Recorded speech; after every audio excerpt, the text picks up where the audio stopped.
عەبدوڵڵای حەسەنزادە گەوهرە تاقانەکەی زمان و نیشتمان. ژیانی تایبەتی عەبدوڵڵای حەسەنزادە سیاسەتوان، وەرگێڕ، نووسەر، زمانزان و ئەدیبی کورد لە پاییزی ساڵی 1936 لە شارۆچکەی سەردەشتی ڕۆژهەڵاتی کوردستان لەدایک بووە.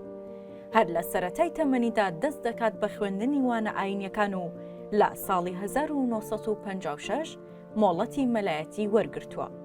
لە ساڵی 1962 هەر لە سەردەشت ژیانی هاوژینی پێکهێناوە و خاوەنی 4 کوڕ و 2 کچە. ژیانی سیاسی عەبدوڵڵا حەسەنزادە لە تەمەنی 16 ساڵی بەنهێنی بۆتە ئەندامی حیزبی دیموکراتی کوردستان. کۆتایی ساڵی 60ەکان بزوتنەوەیەکی چەکدارانە لەلایەن ئەندامانی حیزبی دیموکراتی کوردستانەوە بەڕێوەچوو. بەهۆی فشاری دەستگای هەواڵگری ساواکی ئێران ڕوودەکاتە باشووری کوردستان. لەگەڵ ژمارەیەک لە ئەندامانی حیزبی دیموکراتی کوردستان پاشکەستی خەباتی چەکداری جارێکی دیکە ڕێخستنەکانیان بنیاد نایەوە.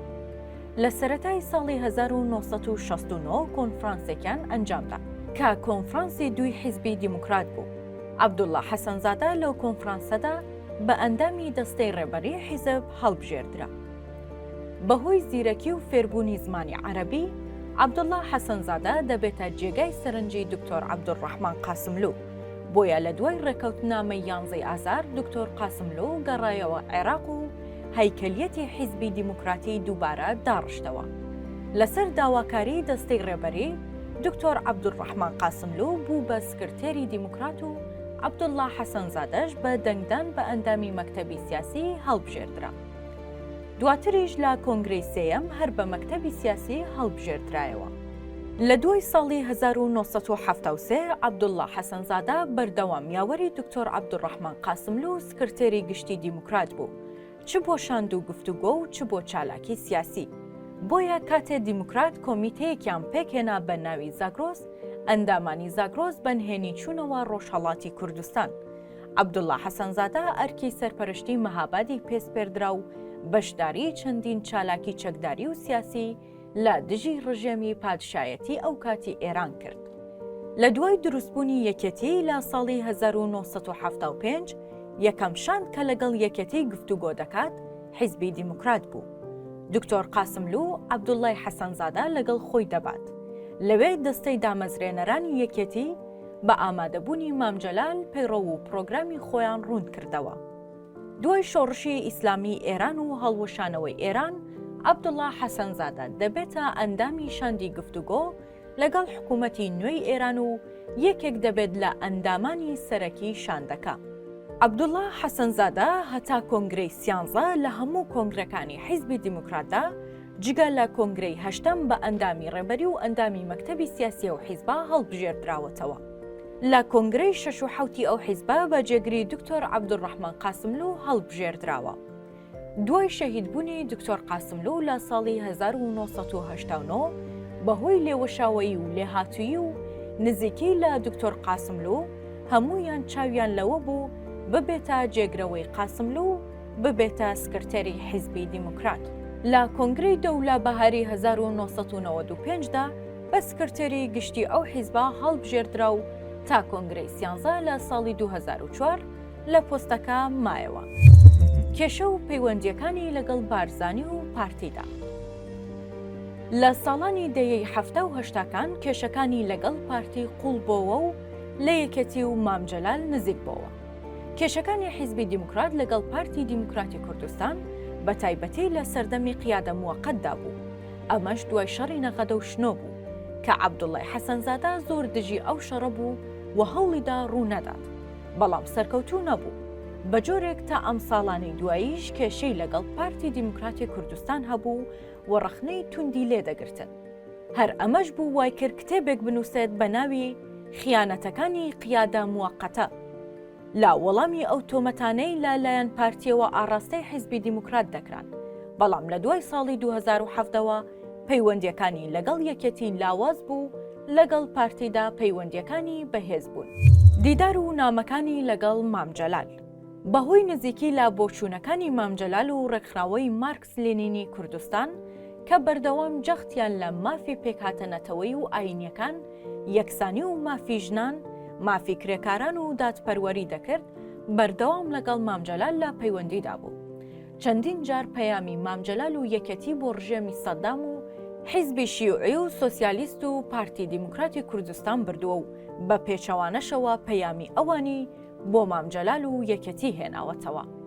بۆیە لای زۆربەی لایەنەکان وەک نوێنەری ئاشتی و نزیکبوونەوەی نێوان لایەنە کوردیەکان بیدراوە. ژیان و بەرهەمی ئەکادیمی. عەبدوڵڵا حەسەنزادە جگەلەوەی خاوەن دەیان خەڵاتی ئەدەبی و ڕۆشنبیریە، بەڵام ئەوەی گرنگە ئەوەیە لە دەی ئازاری 2019 لە ڕێوڕەسمێکدا لە شارۆچکەی کۆیە و لە سەرۆکایەتی زانکۆی کۆیە بە ئامادەبوونی کۆمەڵێک لە ئەدیب و نووسەرانی کورد و هەروەها ئەندامان و بەرپرسانی حیزبەکانی باشوور و ڕۆژهەڵاتی کوردستان و نوێنەرانی حکوومەت بڕوانامەی دکتۆرای فەخری لە بواری وەرگێڕان پێبەخشرا. عەبدوڵڵا حەسەنزادە زمانەکانی فارسی و عەرەبی و ئازەری بەباشی دەزانێت، هاوکات کەمێکیش ئینگلیزی و ڕووسی دەزانێت. خاوەن کتێبخانەیەکی گەورەیە بە ناوی کتێبخانەی تایبەتی عەبدوڵڵا حەسەنزادە و زیاتر لە 5,000 کتێب بە زمانەکانی کوردی و عەرەبی و فارسی تێدایە. خاوەنی زیاتر لە 500 چاوپێکەوتنی میدیایی نێوخۆی و بیانیە، هەروەها 15 کتێبی نووسیوە و وەریگێڕاوە بۆ سەر زمانی کوردی.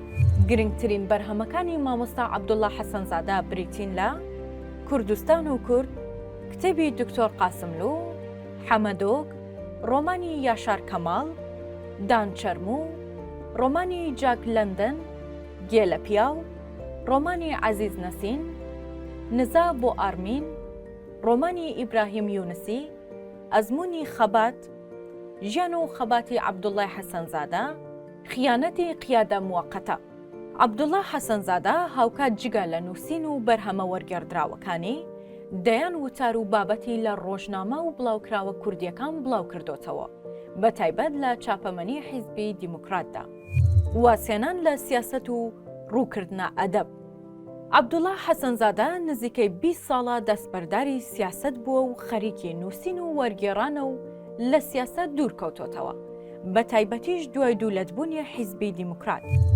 بەهۆی فشارەکانی ئێرانەوە ڕێگە نەدرا خەڵات بکرێت.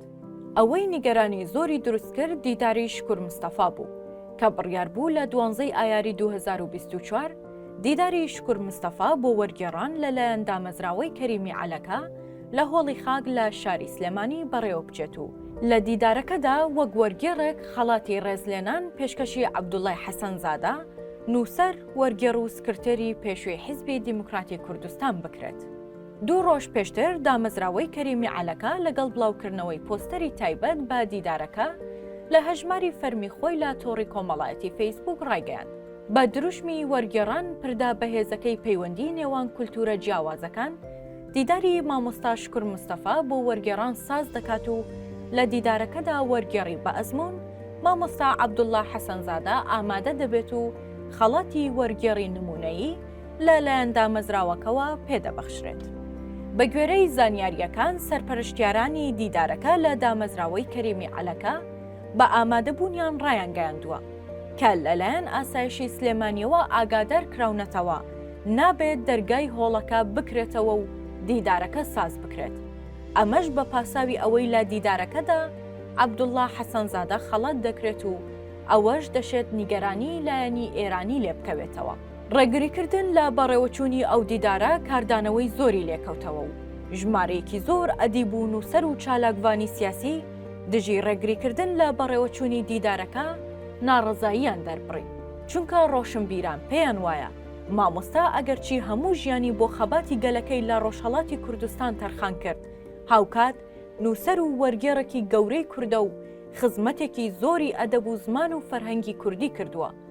بۆیە بە هیچ پاساوێک نابێت پارتێکی سیاسی باشووری کوردستان ڕێگە بدات دوژمنانی کورد تەنانەت ڕێو شوێنی چالاکیە ڕۆشنبیریەکانیش دیاری بکەن و کێیان ویست خەڵات بکەن و کێشیان نەویست ڕێگری لە خەڵاتکردنی بکەن.